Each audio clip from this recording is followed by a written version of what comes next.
Bonsoir. Merci également de l'invitation. Thomas Borel, moi je suis de l'association Survie, association qui est parfois moins connue que des personnes qui a beaucoup fait dans le combat de cette association, qui était François-Xavier Verschave, qui est décédé en 2005, mais à qui on doit, à lui et au reste de l'association Survie, de parler de France-Afrique. Et le terme vient d'un ouvrage de Verschave en 1998 sur la France-Afrique, le plus long scandale de la République. Verschave est décédé en 2005, l'association Survie continue en fait ce combat contre la France-Afrique. Et le Togo a évidemment une place particulière, d'une part parce qu'il a une place particulière dans la France-Afrique, comme l'a expliqué Komi, mais ça a aussi occupé dans certains moments de l'histoire de l'association, ça a eu une place particulière dans les mobilisations de l'association, notamment en 2005, même si moi c'était juste avant que je rejoigne l'association. Survie avait, avec peut-être une partie des personnes qui sont dans cette salle, organisé un certain nombre d'activités de mobilisation ici en France pour dénoncer le soutien français au régime au moment des graves violations, enfin des massacres, on peut dire, dans ce qui a été appelé la transition entre Yadema Père et Fort Gnassingbé. Alors, pour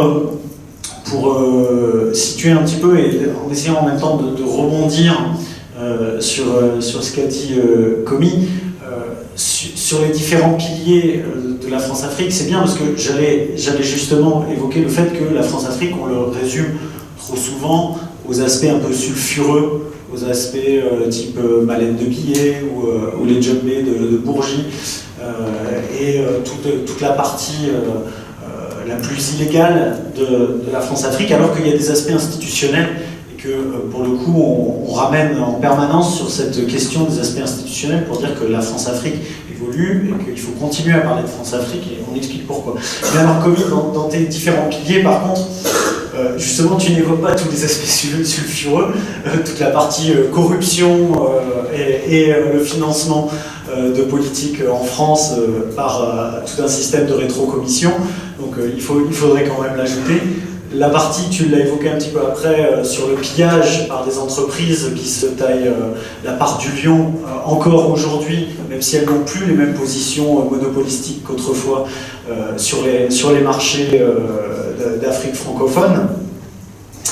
Et puis, et ça tu l'as évoqué aussi un peu après en y revenant, et je pensais que c'est ce que tu allais évoquer quand tu as parlé de la connaissance de l'intimité. En fait, tu as dit les cartes géologiques, mais c'est les liens très particuliers, très fraternels. Il y a les frères d'armes entre militaires, mais il y a aussi des liens fraternels. On pense forcément à Chirac avec le père Eyadema, qui entretenait, et pas qu'avec Eyadema évidemment, mais qui entretenait particulièrement ce type de rapport. Alors, on a vu plus récemment des présidents français annoncer la fin de la France-Afrique pour Nicolas Sarkozy, la normalisation des relations entre la France et l'Afrique pour François Hollande, et puis très récemment Emmanuel Macron, le fait qu'il n'y avait même plus de politique africaine de la France. Et nous, ça nous a fait beaucoup réagir. Mais justement, avant ça, en octobre, nous, on suivait ce qui se passait au Togo, comme simple spectateur, évidemment, puisque c'est une mobilisation interne au Togo, et c'est comme ça, de toute manière, à mon avis, que les choses pourront bouger. Mais on a été très choqués par la brutalité de la répression. Justement, juste après, vous parliez du 16 octobre, la réunion que vous aviez eue, 18-19 octobre, il y avait déjà évidemment la brutalité du régime avant, mais ce qui s'est passé 18-19 octobre a atteint un niveau de violence qui a fait que nous, on a souhaité réagir en rappelant justement le lien de la France sur le volet militaire. Alors, je suis un peu embêté parce que Komi en a parlé, mais je vais quand même encore vous en parler, et pour dire justement que dans cette évolution des relations franco-togolaises et dans cette évolution de la France-Afrique en général, cet élément reste pour nous un élément majeur et sur lequel il faut qu'il y ait davantage de débats publics en France pour faire bouger les lignes. Et donc on a été choqués en octobre à la fois par la répression et par l'annonce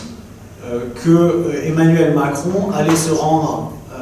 au Burkina Faso. C'était d'abord prévu pour mi-novembre, mais finalement ça a été fin novembre, pour y faire son discours de politique africaine, c'est-à-dire dans un pays où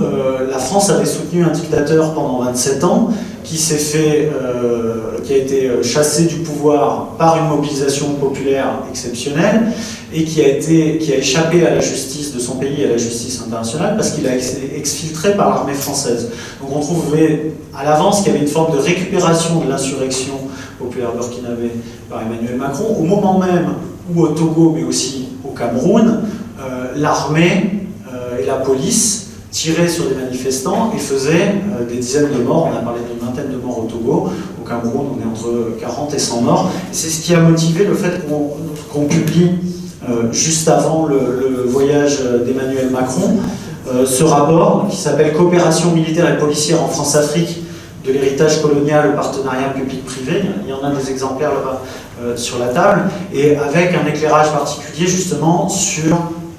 le Togo et le Cameroun, mais toute une première partie qui est plus d'ordre général sur l'évolution historique de cette coopération militaire et policière et l'architecture institutionnelle actuelle, puisque Komi vous a parlé de la DCI qui relève du ministère de l'Intérieur, mais on a la DCI qui relève du ministère des Affaires étrangères, aujourd'hui dirigé par Jean-Yves Le Drian, et dont dépendent un certain nombre des conseillers que tu as évoqués en poste. Et en travaillant là-dessus, on a repris un peu une somme d'informations qu'on avait un peu à droite à gauche en s'intéressant au Togo, mais pas uniquement. Et on est revenu à quelque chose, on le remonte dans le rapport, je ne peux pas dire qu'on est arrivé à cette conclusion, parce que ça on le savait malheureusement avant, mais c'est qu'il y a un manque absolu d'informations là-dessus et de transparence sur ces aspects-là. Et Komi a évoqué tout à l'heure le compte, tu as dit 13, que tu étais arrivé au compte de 13 conseillers coopérants français, je crois, dans un rapport parlementaire de 2011 qui a fait suite à la renégociation des accords de défense, enfin donc de l'accord de partenariat de défense maintenant, entre la France et le Togo. Un parlementaire français donne le chiffre de 14, c'est-à-dire qu'en 2011, on sait qu'on a 14 coopérants militaires et policiers en poste au Togo,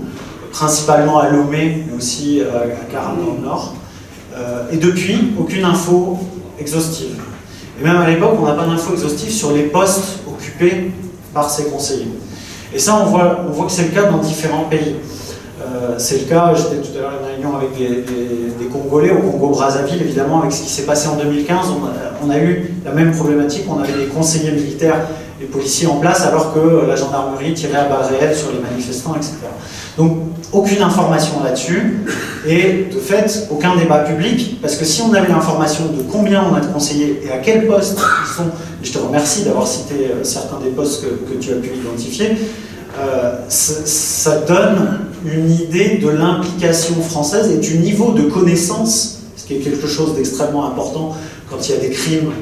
qui sont commis par les forces de l'ordre dans le pays. C'est-à-dire qu'on a des violations des droits humains et on a des autorités françaises qui sont en position d'être informées en temps réel par les conseillers qui sont détachés auprès des différents responsables sur place. Donc même si on nous dit, attendez, ces conseillers, ils sont que conseillers, ils ne donnent plus d'ordre. Ça, c'est terminé depuis la réforme de la coopération en 1998.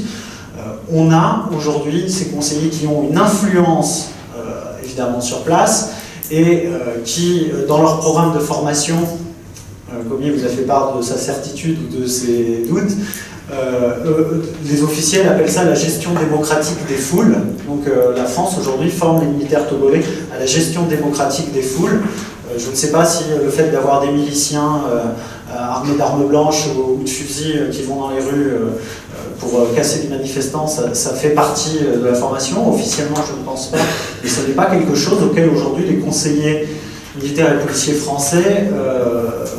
quelque chose sur lequel ils se positionnent, et il n'y a pas de prise de distance. Donc les autorités françaises sont parfaitement informées. Elles ont une capacité d'influence sur ces forces de l'ordre, et surtout, quand il y a des violations de cette ampleur, évidemment, on souhaiterait que ça soit bien avant même, elles ont un levier évident de signal politique qui est d'arrêter cette coopération, de l'arrêter immédiatement. De dire on bloque cette coopération. Parce que nous dire que c'est pour renforcer l'état de droit qu'on coopère aujourd'hui avec les forces armées togolaises ou avec la police togolaise qu'on fait ça depuis 1963, tu disais, au Togo, mais de manière générale depuis le début des années 60 dans un certain nombre de pays, et qu'on voit le résultat après toutes ces années, on voit que c'est particulièrement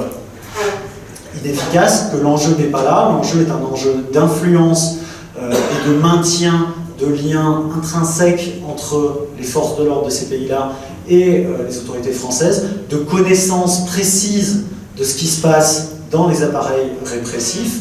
et les autorités françaises, au lieu de faire des déclarations sur lesquelles il n'y a plus de politique africaine de la France, aurait la possibilité d'envoyer un signal à la fois au régime, de l'isoler, de le fragiliser, de dire, en fait, puisque vous tirez, vous massacrez des manifestants comme ça,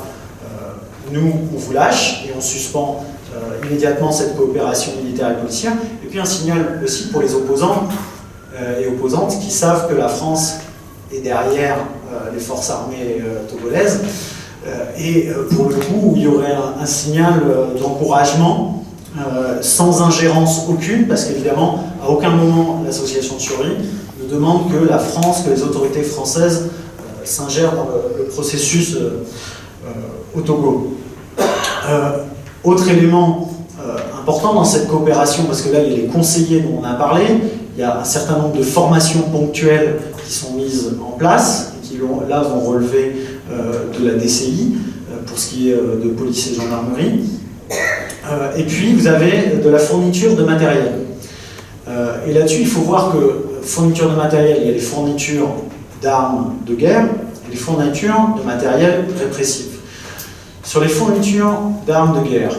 il a fallu un long combat de la société civile en France pour qu'on ait enfin un peu, je dis bien un peu, d'informations publiques aujourd'hui sur ce que la France vend comme matériel de guerre à différents pays, dans quelque chose qui s'appelle le rapport au Parlement chaque année, et où vous avez des chiffres agrégés par catégorie de matériel et pour chaque pays. Et vous ne savez pas en réalité le détail des matériels qui sont ainsi livrés, mais il y a un début d'information qui peut permettre un petit point de levier ou un fil sur la pelote, si vous voulez, sur lequel on peut tirer pour essayer de faire du débat public. Concernant le matériel répressif, donc en fait tout ce qui va être dans les autres catégories, ce qui va relever des explosifs comme les bombes lacrymogènes, tout ce qui va être les balles en caoutchouc qui ont été massivement utilisées là, dans la répression et qui ont fait des morts, parce que des balles en caoutchouc, c'est pas une petite balle de Jokari que vous prenez et qui fait rien, c'est des balles en plastique dur, et si elles sont utilisées de trop près, si elles sont utilisées dans certaines conditions, elles causent des blessures qui peuvent être létales, et on a des témoignages de plusieurs personnes qui auraient été blessées mortellement par ce type d'équipement. Or, qu'est-ce qu'on constate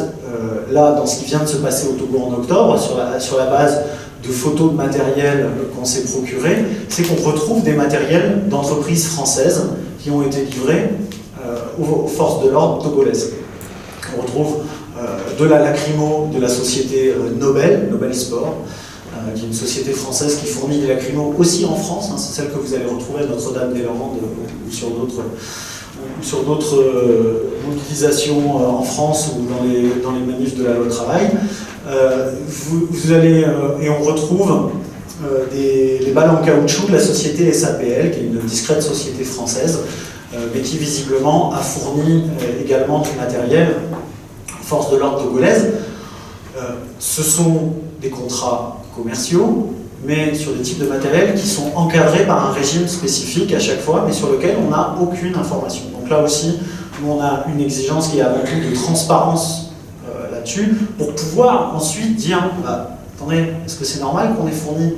tant de matériel cette année au Togo avec ce qui... alors qu'on a cette crise qui couvait, qui d'un coup explose, mais aujourd'hui on a de l'info qu'au compte-gouttes. Pour revenir enfin sur le matériel de guerre, un mot, parce que je pense qu'une bonne partie d'entre vous dans la salle le savent, repréciser qu'il y a aussi une autre polémique qui a enflé là, à partir de début novembre sur des hélicos de combat. Là, on est bien sur du matériel de guerre, mais on n'est pas sur une société privée française qui ferait un contrat d'armement avec le Togo pour lequel il aurait besoin d'une autorisation malgré tout des autorités françaises. On est carrément sur un déstockage de l'armée française, c'est-à-dire 5 hélicos qui appartiennent à l'armée française, qui doivent depuis des mois être vendus aux forces armées togolaises dans un objectif officiel de lutte contre la piraterie maritime, et que selon le journal Jeune Afrique, au mois de mai dernier, que le ministre des Affaires étrangères Jean-Marc Ayrault de l'époque avait bloqué de crainte que ces hélicos puissent être utilisés contre des civils, contre des opposants. Comme ça avait pu être le cas au Cameroun en 2008, à Douala, où c'était un hélico français, ou comme ça a pu être le cas au Gabon en 2016, dans le bombardement du QG de l'opposant Jean Bing. Donc on a ces précédents-là. Évidemment, on pourrait citer aussi ce qui se passait en 2005 au Togo, où on a aussi du matériel aérien qui a été utilisé. Mais une source proche des milieux de la défense avait un site spécialisé défense faisait état au mois d'octobre d'un déblocage prochain de la vente, puisque Jean-Yves Le Drian, qui est maintenant au ministère des Affaires étrangères, ministère qui avait bloqué la vente, lui serait plus favorable à cette vente-là, et ça a été repris par une dépêche début novembre. Donc là, ça a pris un petit peu de l'ampleur. Le ministère des Affaires étrangères a été interrogé en point presse là-dessus et a complètement évacué la question en disant que ça relevait de la commission interministérielle sur les exportations de matériel de guerre. Mais en fait, on n'a pas d'infos sur l'avancement de ce contrat, et évidemment, un des enjeux, c'est aussi de parvenir à ce qu'il soit bloqué, parce que ça aussi, c'est un signal pour fragiliser, isoler ce régime. J'ai presque dépassé mon temps de parole, mais je voulais quand même répondre juste sur, du coup, les perspectives. Évidemment, je n'ai pas fait un topo général sur les entreprises françaises présentes en Afrique, sur Bolloré qui va en personne inaugurer un cinéma Vivendi, alors même qu'on vient d'avoir une répression mortelle dans les rues de Lomé, où les Togolais attendent de voir leur président dictateur s'exprimer, où en fait ils le retrouvent aux côtés de Vincent Bolloré. Mais je ne suis même pas sûr que les intérêts, à part peut-être justement les intérêts du port, pour toute la connexion que ça représente sur l'Afrique de l'Ouest, mais sur les autres intérêts économiques au Togo, pour moi ça reste un petit peu flou. Je pense que le mobile du crime dans le soutien français est un peu plus large, un peu plus multifacette, et notamment avec des liens interpersonnels qui peuvent être créés avec les forces armées togolaises. Mais pour autant, moi je vais attendre la table suivante qui va évoquer les perspectives, et je suis vraiment curieux d'entendre ce qui va s'y dire, parce que personnellement je suis très inquiet. J'étais enthousiaste en octobre et très inquiet là face à l'enlisement. Je crains que, j'ai un ami burkinabé qui me disait au Togo on n'est pas comme au Burkina, l'armée c'est tout l'État, c'est tout le pouvoir. On n'a pas juste le régiment de sécurité présidentielle qui contrôlait le pouvoir au Burkina Faso avec le reste d'une armée qui pouvait se détacher du régiment de sécurité présidentielle. Au Togo, les forces armées togolaises sont beaucoup plus massivement présentes justement dans la vie politique comme un tout, et on n'a pas juste quelques acteurs à évacuer, les Togolais n'ont pas juste quelques acteurs à évacuer, donc c'est pour moi une source d'inquiétude. Mais par contre, Komi, avec toute l'amitié que j'ai pour toi, je ne peux que être en désaccord quand tu proposes que la France, en tant qu'acteur politique, participe à la discussion. On a un précédent, c'est les accords de Marcoussis sur la Côte d'Ivoire, on voit où ça a mené. Il y a d'autres précédents évidemment, mais c'est celui-là qui me vient. Et sur les élections organisées sous l'égide de l'ONU, en 1958, le Togo, parce que ce n'était pas une colonie française, c'était un territoire sous tutelle de l'ONU, et donc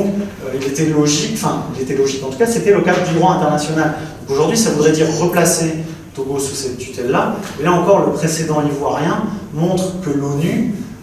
et surtout en Afrique francophone, est sensible aux intérêts français, et que c'est pas du tout un gage d'indépendance. Pour autant, je ne veux pas jeter le bébé avec l'eau du bain, je pense qu'on a besoin d'une ONU, mais l'ONU en tant que telle, et tant que la France a autant de poids au sein de l'ONU, n'est pas pour moi un gage absolu d'arbitre et de neutralité. Donc je voulais quand même réagir sur ces deux points. Voilà. Et dernière chose, sur Romuald Letourneau, dont il vous a parlé, qui a été pris la main dans le sac en train d'insulter ce photographe. Le photographe effectivement n'a pas été mis en tôle ce jour-là, mais 15 jours plus tard, il s'est fait arrêter et sérieusement bastonné dans un fourgon par les forces de l'ordre. donc en forme de... Voilà, c'est venu après coup, loin des caméras. Et Romuald Letondo, lui, il a été rappelé en France,